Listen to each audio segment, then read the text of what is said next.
Okay, great. All right, so we're on air. Okay. All right, so today on this Real Business Talk podcast episode, we have our guest Sonya Davis. She's the founder of a new startup called Neqtr, Neq, Neqtr.com. Is that correct? Well, And it cut out right when you said that, so I couldn't tell if the spelling was correct, but neqtr.com, yes. Neqtr. Okay, neqtr.com. We're going to talk a little bit about the business of creating a startup, especially a tech startup. I think a lot of people are interested in that, whether you've tried to do it yourself or whether you have the next great, brilliant app idea. She can give you some insights to it. And also about the dating app culture. I think there's a huge play on dating apps right now. There's tens and I guess hundreds of them really that are out there.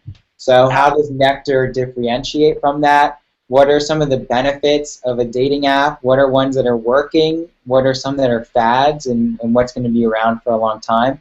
And then also just dating in general. Sonya does a lot of work just working with clients on how to improve their dating life, basically, how to get better with men and women and to communicate better and hopefully find that right person. So, Sonia, tell us a little bit about the dating world right now and then how it led to this idea of Neqtr. Okay, so the dating world right now, it is oversaturated with dating apps, and I'm not gonna deny that for 1 second.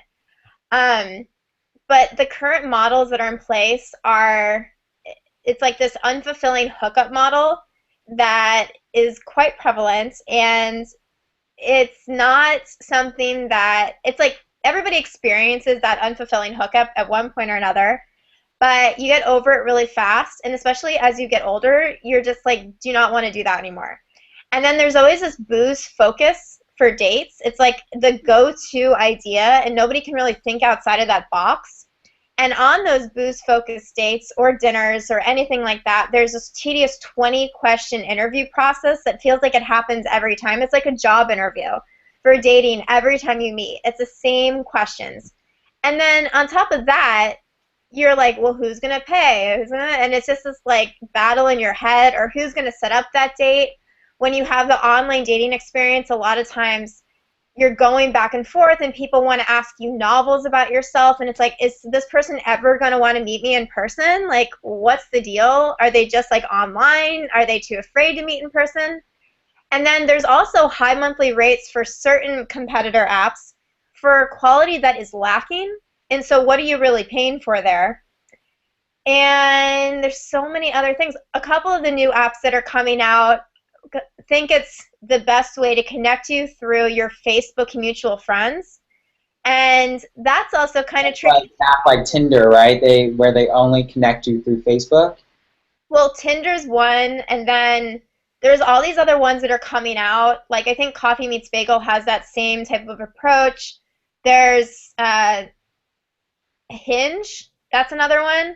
They're all like, everyone and their mother is putting out the same dating app right now, and it's all like connecting through mutual Facebook friends. And the problem with that is that, like, what if it goes wrong? Then it's like you have your mutual friend, so it's really awkward.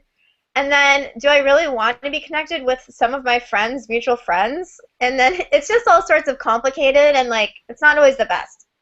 And some newer apps are putting out this message of kind of like demoralizing men, and kind of like, and I'm all about women's rights. I'll be the first one to say I've gone on a lot of shitty dates, and you know, I would like it if there weren't as many creepers and this and that, but I don't feel the need to like demoralize men in our app, or I don't know, like make give give guys an excuse to be lazy. And so some of these new apps are putting that out too. There's a handful of them. So those are some things that, but most of all, I don't like wasting time. And a lot of us millennials, we want things instantaneous. We want like instant gratification. We want to meet people, but we don't want to waste our time through all of those different things I mentioned. So Neqtr gives a great solution to that by kind of cutting through all that clutter. We're the quality dating app for younger people because we help connect people through So everybody has a cause that they resonate with and or interest that they resonate with, and we connect them. That's part of our algorithms. Connect them through cause preferences, and then we. But hold on. Before I want to hear about the differences, tell me about, we're talking a lot about the technology of dating, but tell me like how dating has really changed in general. I mean, we're saying, okay, a lot of it's taking place on that go grab a drink, right? Yeah. So before we even put technology into it, what are some core ideas that you're telling your dating clients on how to improve their dating life? In term like outside of Neqtr, just in terms of what I tell people, or Like outside of technology, right? outside of technology. Before Okay. we even have to bring technology into it, Mhm. what are tips when you're actually talking to someone? If I run into someone at Starbucks right now, what should I be doing to try to, I guess, seduce them, get to know them, whatever you want to call it? Well, if you meet somebody at Starbucks and you decide you want to talk to them, first of all, you should make eye contact and smile. Those are two so simple things that people cannot do for the life of them. Like, they freeze up, they look the other way. It's just, and then being the girl in that equation, I feel sorry for those people. I'm like, oh, that's cute, but I want them to be brave and confident and talk to me. And if you do talk to them, listen. That's another thing. It's like make eye contact, smile, listen. Those things are so hard for the modern male or female, I'm not going to discriminate, to understand. Even if there's a lot of like background noise in this, listen to what they're saying. Like, ask them leading questions. And I think meeting at Starbucks would be awesome. Like, if you're in line and somebody started talking to me and like, how's your day going? Or, oh, what about that frappuccino or whatever it is? Like, that would be really cute. So, So you're saying really listening's the big part of it, and I pulled up a second ago. I want to pull it up again. I want to get your opinion on this. This article that I pulled off of line that basically was a scientific experiment uh-huh. that it says they basically took random people, put them together in a situation, and they made them ask 36 questions and then look into 4 straight minutes. It actually ended up that like a few of the people that were part of this experiment ended up falling in love and actually getting married. So Wow. they're basically claiming that by asking deep questions like you're saying and then listening to the answers builds a connection, I guess, to an extent. I mean, It's questions like, would you like to be famous? What way? Another one, what would constitute a perfect day for you? These are just pretty simple, generic questions to ask someone. yeah. Yeah, they are. Wait, what in life do you feel most grateful? I think that's a wonderful question. Like, let me see. I mean, there's a few in here where it gets, pretty personal. Hmm. Share with your partner an embarrassing moment in your life. When did you last cry in front of another person or by yourself? So I think the deep questions, obviously, if you're at Starbucks, you're probably not going to be asking those in line. But I think you have a really good point of listen more on just dating. I've always related building a dating relationship very similar to a sales relationship. Huh. It comes down to understanding the needs of your client or your partner. Yeah. Well, People that's are often saying that. yeah. Yes, I mean, that's huge. Understanding the needs of your partner. Like, that is something that so many people don't understand, actually. And they don't think they necessarily need to, because if they love the person, that's all that matters. But that's like such just like one piece, because you really like, building that love and that trust, those needs need to be met, and the other person kind of needs to understand what your needs are and not what their projected needs for you are. So when you really listen, you really truly understand what your partner wants. I think that's so huge and so key. And I'm going to have to admit that I've had some relationships where people did not feel the need to do that, and they just go downhill fast. So listen, boys and girls, listen. Are you saying that listening trumps physical attraction? No, not exactly, because physical attraction leads to wanting to. Physical attraction is something you obviously notice first, right? Like if I was in a Starbucks, oh my God, if I was in a, my dog is like helping out with this interview. If I was in a Starbucks and like super, somebody not my type, I won't make any descriptions, but somebody wasn't my type came in, I would first notice that they weren't my type. However, for me, intelligence is huge. And, you know, having a good personality and everything. So, and being funny, that's also something that could trump physical attraction and make somebody more attractive. But would I date somebody that's completely not my type and extremely unattractive? Probably not, because the physical intimacy aspect might not be there as much. Okay, all right. But you're also saying that if he's not physically attractive, his personality could make up for it. Well, I've definitely met people where I wasn't initially super attracted to them, but after they opened their mouth or made some really funny jokes, or I realized they're super driven and they're inspiring, I became attracted to them. So it's definitely the whole package. But if they're extremely unattractive, in my opinion, and they're a total like schlump, like they don't put any effort into their style and they don't groom and they smell and all, and like just because they're intelligent, I'm not going to date them. Like that says so much insight about who they are as a person. So, you know, there's other factors that matter for sure. Yeah, I think grooming's a big one, right? I think that's one I notice all Yeah. day living in Venice. I see people in flip-flops and shorts, and they haven't taken a shower in half a year, so I can see that. So let's talk a little bit about the business of dating. You know, I think obviously there's companies like Match.com, what, they're worth billions of dollars now. So there's obviously a huge market for dating. So tell me a little bit about the actual market for online dating. Okay, hold on 1 second. I know, I'm sorry, my dog is needing to get out. So hold on, hold on, hold on. Can you please stop? God. All right. See, when you do interviews at home, you have to deal with the conflict of the dog. So I'm sorry, I apologize. So the industry of online dating was the question, right? Yeah, the business of online dating.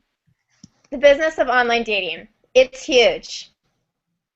It's gigantic. Millennials use online dating because it's at your fingertips. And you know, there's a lot of this. I mean, Facebook, for example, it's like something that we check at least 20 times a day. So why wouldn't we use online dating sites as well? We're all about social, and you know, it's not even as much of that face-to-face connection anymore. Why all the things that I said that are annoying about the current dating models come into play. So yes, it's massive. It's $1 billion industry. And that's like a really good reason to be in it. Well, you could say that for almost any industry. You know, there's that old saying, especially when you're creating a startup, if I can just get 1% of this ginormous piece of the pie, I'd be great. But when you get into it, you realize that getting 1% is a lot harder than it Oh, seems.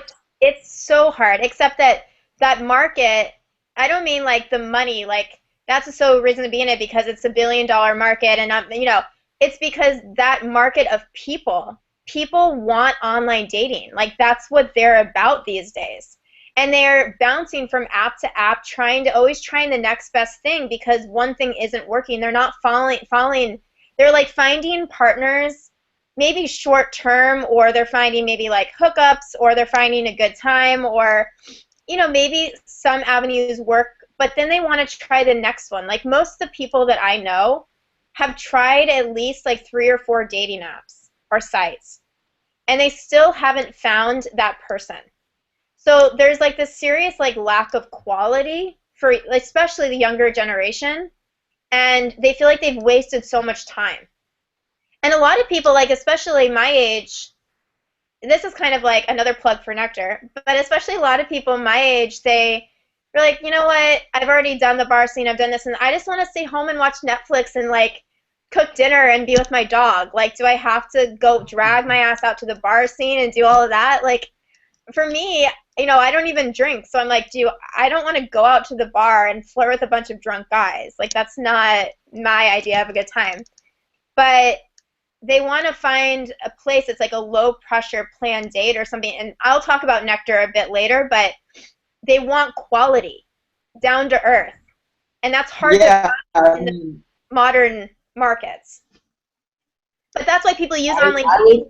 Don't you feel that the accessibility, right? And I think it really kind of peaked with this Tinder app, where you're really on demand, right? You want to meet someone, you flip through as fast as possible all the people saying yes or no to them. And with all that we're bombarded with, don't you feel that this generation, right, the millennial, the people that are 35 and younger, are now almost the ADD generation, where we want immediate satisfaction right now, whether it's a partner to date or pizza being delivered. We want it at our fingertips whenever we want it. And don't you think that that has had ripple effects outside of the online dating world, where it's actually created effects in the real world, where now people are in relationships for a shorter term? Yeah, definitely. I mean, that's why even millennials more so are like multi-stream device users. So it's like you're watching TV on, even for me, I'm watching Hulu on one screen, I'm opening all these other screens, I'm using my phone for another thing and my tablet for a third thing. Like my mind is always like wheels are turning in all directions.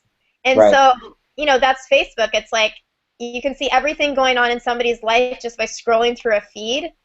And you don't need to pick up the phone or like snail mail somebody to, it's not like the long lag time anymore. It's quick.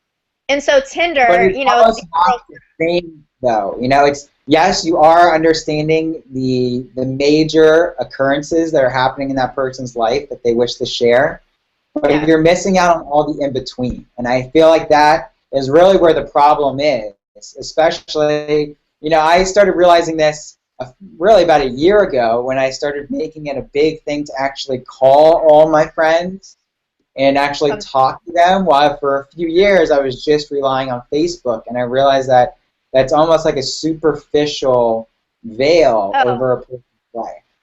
That is so true. I mean, honestly, like, people now, before they would pick up the phone and be like, hey, I'm getting married, or I'm having a baby. And now they just post it on Facebook. Look, everybody, I got engaged, to get the most awareness about their thing. But it's like, that's so impersonal. So you're losing some of those connections by not having like the face-to-face or picking up the phone, or and it feels less personal with some close friends. And it's really sad that that's kind of the way it is now. But that's why, you know, getting out there and having that face-to-face or is so crucial to actually keep a meaningful relationship with somebody. So I think that kind of leads into, you know, your idea with Neqtr and what you're trying to do, because I feel like that's really what you're trying to do, is connect people face-to-face in a neutral environment, but not just neutral, it's also geared towards charity events. So why don't you talk a little bit about what your idea and how it kind of came to fruition? Okay, so basically, exactly what you're saying. These planned dates are volunteer opportunities or charity events in the local community of, you know, each city where these people are living. So it could be like a beach cleanup, or going to a story tent and helping underprivileged kids learn to read, or, you know, helping with a 5K for rescue animals. So it's really like a combination of things.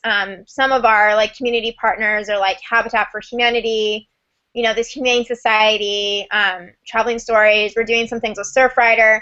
So that's like, it's a low pressure planned date where all your focus isn't just on that one person having that interview, where it's just like, what did you do? What do you do for work? It's like the same, I told you, the same tedious questions over and over. Like, you can have those questions, but also be focusing on the task at hand.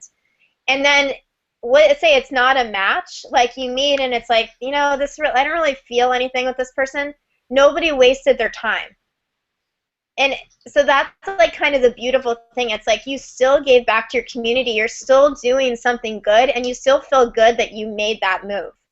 So, and we kind of make that sexy. So it's all, that's kind of the basis of Neqtr. Why? If you want me to explain why we came up with this idea, I'm happy to do that as well. Sure. So, okay. So, my high-level answer of why Neqtr came into the way it is because I'm really passionate about giving back, and I love tech, and I'm really excited to like bridge that gap between the two.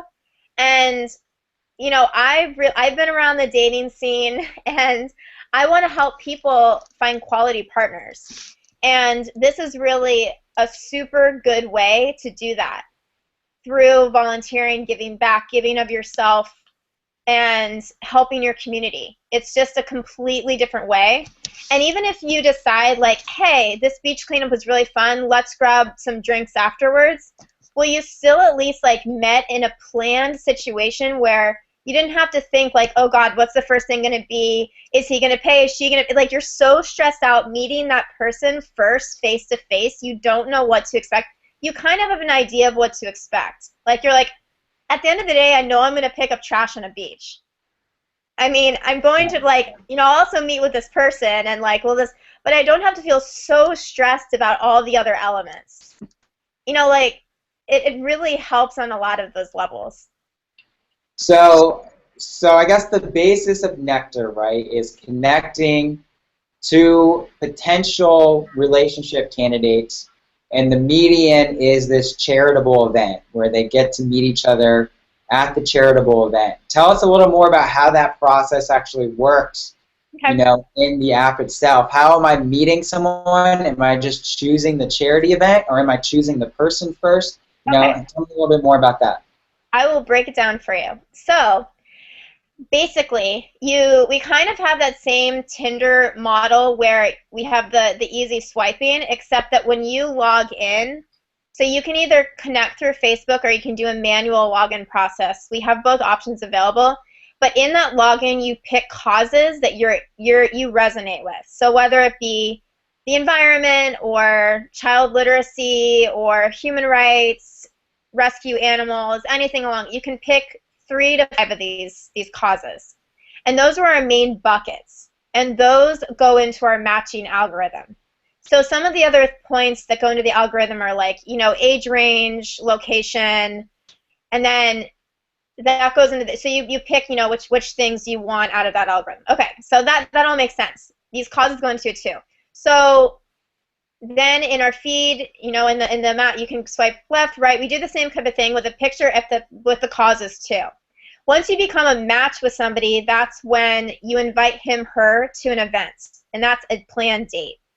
And it's basically whoever does it first kind of thing. So whoever sees that and wants to like make the first move can invite that person to this date. In this list, a list appears, and it's like some of our community partners of events coming up in the next couple of weeks. So, and there's like 5 events that pop up. So you can pick which one works. So like, let's say a beach cleanup at Torrey Pines on January 28th, 5 to 8, whatever. That's not the right time, but just, so then the other person gets a chance to accept or change that date. And so if they accept it, then a chat box appears, and at the top there's some information about the date, and then they can talk back and forth in the chat box, and we encourage them to, you know, talk about like where they're going to meet, like what time they'll get there, you know, safety information for each other. If they want to talk, like bring up a novel at that point, okay, fine, that's on them. We're not gonna like tell people not to do that, but regardless, that first date is out of the way, and they have something they're looking forward to. They didn't even have to think about it really, except like, does this date work for me, or do I want to do that? And those planned dates as well, it comes up like, this is something that the girl resonates, this is something with the guy resonates, or this is something that you both will resonate with, and you can kind of pick which one you want to do. So that's kind of, and then once you get to the date, we send a notification about checking in. And that check-in isn't just for our purpose, it's for them. Like, it's a kind of a safety measure so the other user knows that person's there. And then they can share their check-in with all their social. So, you know, a lot of us millennials, we kind of like to tell our friends that when we're giving back, and we maybe want to take a selfie at that. Well, we're kind of embracing that whole millennial mindset by letting you check in. And then after that, you get to rate the date. So not just the event itself, but you also rate like your date with that person. And you can give us some information like they're a no-show, or they didn't really volunteer, they just stood around, and you can give us that feedback. And if you rate really low for that person, they'll be blocked and you won't have to hear from them again. So that's kind of the really like main, like very streamlined high level of like what the dating app does. And then we'll be like adding a bunch of other features, but this is just a very initial, you know, output for beta. Every 3 weeks we'll be adding a couple new features.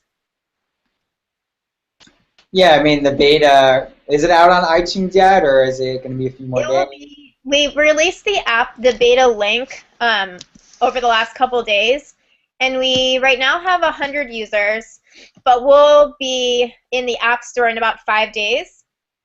And then we'll be even blowing up more because we've had so much interest in this that I'm just really excited to get in the App Store. And then we'll be releasing Android in a month.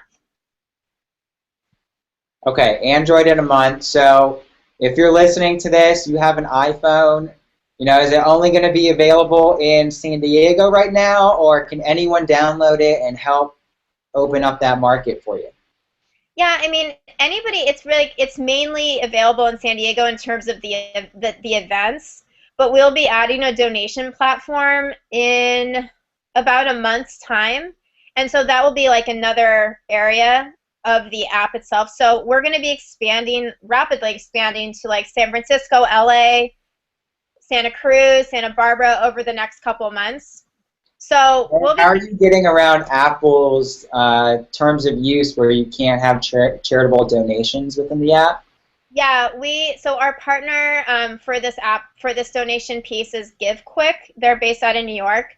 And we actually, for the causes of the week that people can donate to, it takes them to an external webpage link. So we just have to do it that way because, yeah, Apple's against donations. But we make it really easy, so it is what it is. Okay. So anyone that wants to download it, check it out, they can go to Neqtr.com, Neqtr. Yes, where you can find your QT with Neqtr. Now I really want to ask you, you know, you dove into the startup scene. I know that in a few weeks you're taking off to one of the startup incubators in San Fran. Yes. Tell me a little bit about, you know, starting this from a female entrepreneur perspective, because unfortunately the female entrepreneur still is the minority compared to a lot of males in the startup scene and tech, especially the tech startup scene. I know there are a number of females that have started companies, a number that have become successful, but I'm sure it's a different point of view. So why don't you tell us how that adds to the dynamic of what you're trying to do? It's definitely puts up some barriers, and I'm not going to deny that for one moment. But it's also kind of gives us, it's kind of nice to be in the minority, even though it does bring up a lot of challenges. For example, we presented at Demo Day San Diego on Saturday, and I was the only female, like young female founder that demoed, and all the rest were pretty much men. And I think that's strange. However, it's not really, because the tech world is, like you said, male dominated. Some of the barriers that I've come across are maybe, if you're applying for like Silicon Valley is very much like male dominated. They're trying to get women to start more tech startups and this and that, but there's definitely like barriers to entry, I guess you could say. And we've definitely noticed some of that. And when I go to, for being a female founder, when I go to like tech startup happy hours and this and that, a lot of times I'm the only female in the room. And that's both kind of disappointing, but it's also kind of great because then that helps me make a lot of connections really fast because I stand out as being the female founder in the room. So it's kind of both beautiful and obnoxious at the same time. And then a lot of times, with especially what I'm doing with Neqtr particularly, our tagline is helping people fall in love while saving the world. So a lot of people are like, I'll come do a networking thing, and they'll be like, "Aw, that's so cute. You're trying to save the world. That's adorable." And then I'll open my mouth and start talking, and they're like, "Oh, you're actually really intelligent too." I'm like, "Yeah, thanks." Like that's like super offensive, but that's happened. I've gotten that same line so many times. So I think a lot of people, they see like the girl founder and they're like, "Oh, that's adorable. She's trying to make it in the tech world." And then they're like, "Oh, wow, she actually has a lot of passion and drive and was able to form this team and put this app out in 8 months and like has all these people sticking their neck out." And so they just think that it's so much harder for us women. And I'm here to show women like you can do it and you can be empowered. You just have to have the passion and drive to execute the whole thing. And you really have to change your life. Like you have to do a 180 to make these things happen, but it's so worth it. It's amazing. So I really don't think that speaks to this male-female difference. I really think that it's about the person, not just the gender, because you see men that can't do that as well. They get stuck in kind of a job paradigm, or they don't know how to start with an idea that they have. And I think that it's just as important, whether you're male or female, to go after that passion. And I think a lot of people get caught up because they don't realize the amount of effort that it takes, especially up front until it's successful. You really have to put everything else in the back burner, everything else in your life, whether it's your personal life or anything, to get an idea off the ground. It really is a sprint to just launch it. And I'm sure you can kind of touch on some of the hurdles you maybe have had in the last few weeks.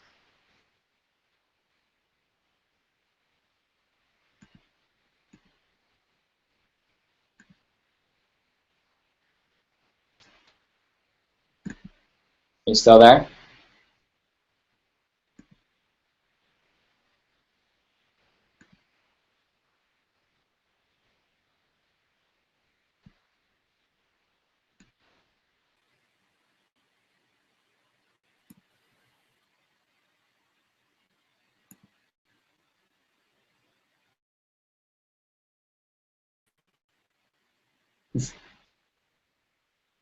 Wait, unmute.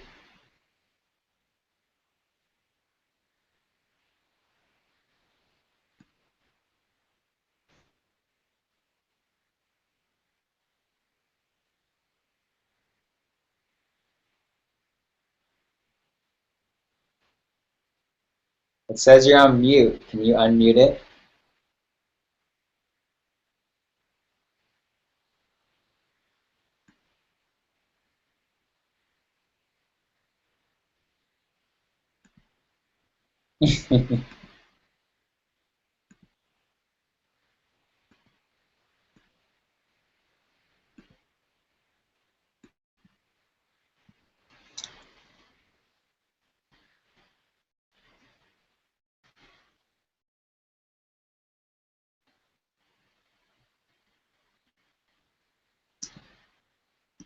Well, we'll have to end it.